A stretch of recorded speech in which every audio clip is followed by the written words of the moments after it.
E aí, pessoal, dando continuidade aqui às questões energéticas do mundo e do Brasil, né? A gente vai entender um pouco melhor agora a respeito dessa questão energética de combustíveis fósseis no Brasil, certo? Bom, primeira característica que a gente vai ter aqui é saber analisar, né? Como é essa configuração de recursos energéticos no Brasil e no mundo. Então vejam só, quase metade da energia que é utilizada no Brasil vem de recursos renováveis. E a gente entende isso por quê? O Brasil está localizado numa região tropical que favorece a implementação de energia, implementação e utilização de energia solar, melhor dizendo, certo?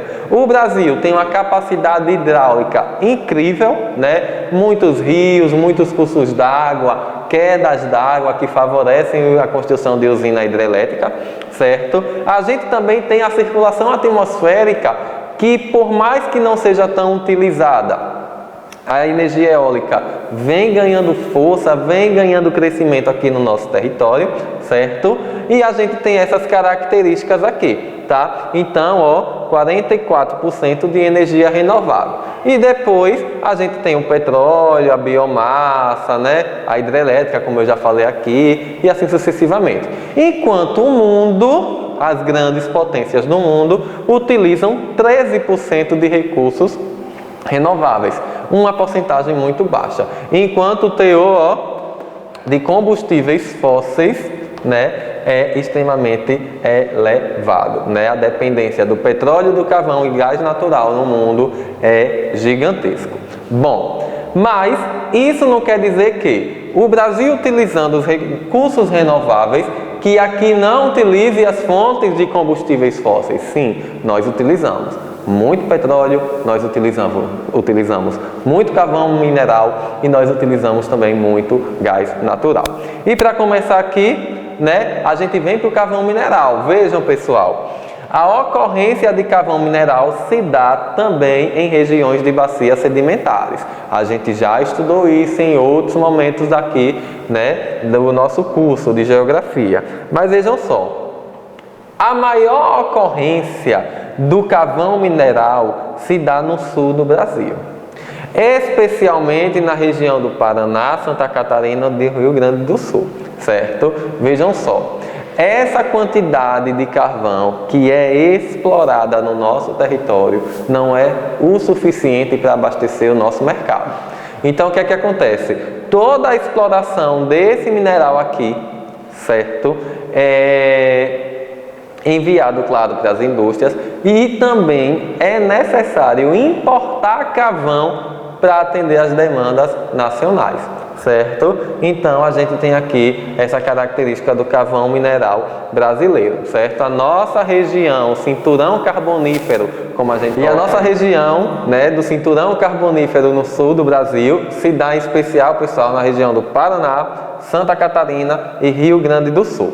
Ok? Então, sobre o carvão mineral, a gente tem aqui todas essas características. Bom, saindo do carvão mineral, a gente vai para outra grande região, ou outro grande recurso energético utilizado aqui no nosso território, que é a questão do petróleo, tá? Gente, o Brasil é autossuficiente em petróleo. E esse processo, né, do petroquímico do Brasil começa lá em 1930, durante o governo de Getúlio Vargas, né? Se intensifica em 1950, quando surge o Conselho Nacional de Petróleo, CNP, tá? E depois, ainda na década de 50, com a fundação da Petrobras. Vejam, todos esses nomes verdes aqui, certo, representam áreas de exploração petroquímico, né? A gente tem a bacia do Solimões, essas aqui no continente são chamadas de bacias continentais, tá? Do Solimões, do Tucano, do Recôncavo,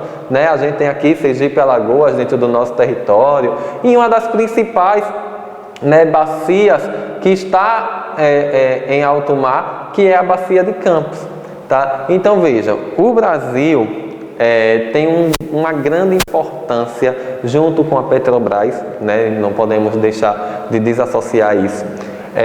no setor de petróleo. Por quê?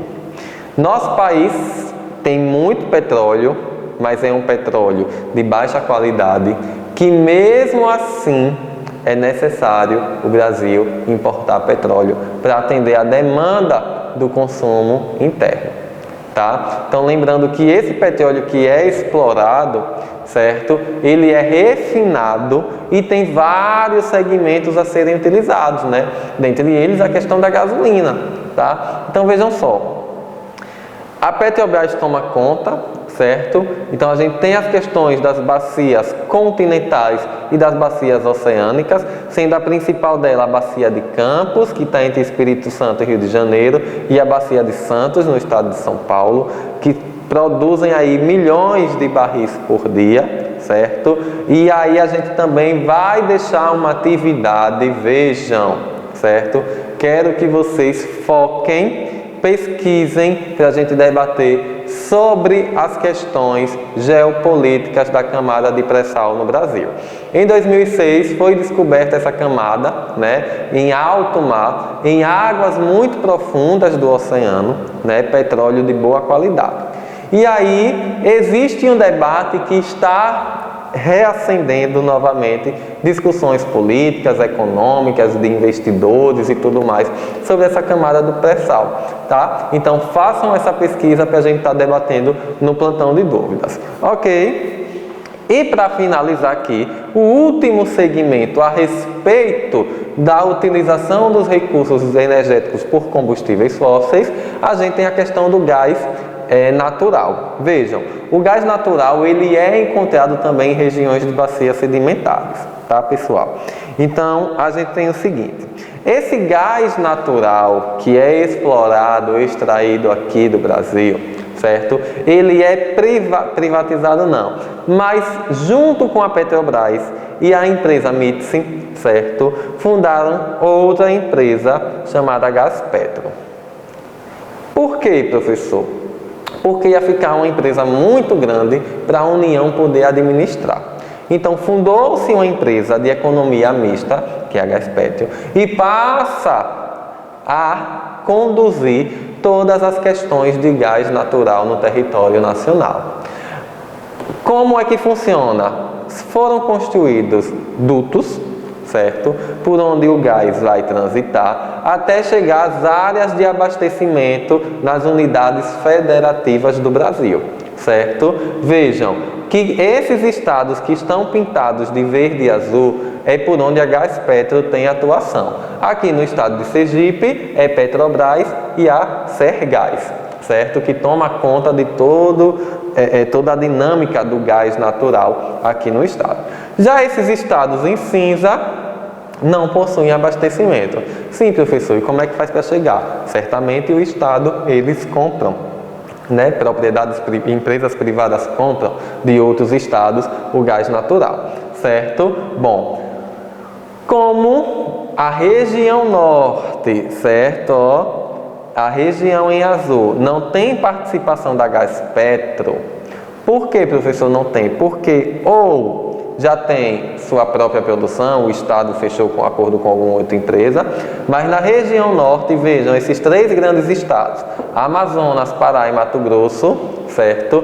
É uma área de difícil acesso. Imagine construir um duto, né, passando por aí. Então a gente tem a questão do duto da Bolívia-Brasil, né, Brasil-Bolívia, né, por onde abastece com gás natural todas essas regiões, tá? Então, pessoal, o nosso encontro, né, sobre essas questões do Brasil finaliza aqui, é matriz energética. Não tem muito, assim, temos muito que se falar sim a respeito desses combustíveis, em especial na questão da Petrobras, né, na questão da exploração do petróleo, e vamos estar debatendo a questão do pré-sal no plantão de dúvida, certo? Então, obrigado pela atenção de vocês e até o nosso próximo encontro. Valeu!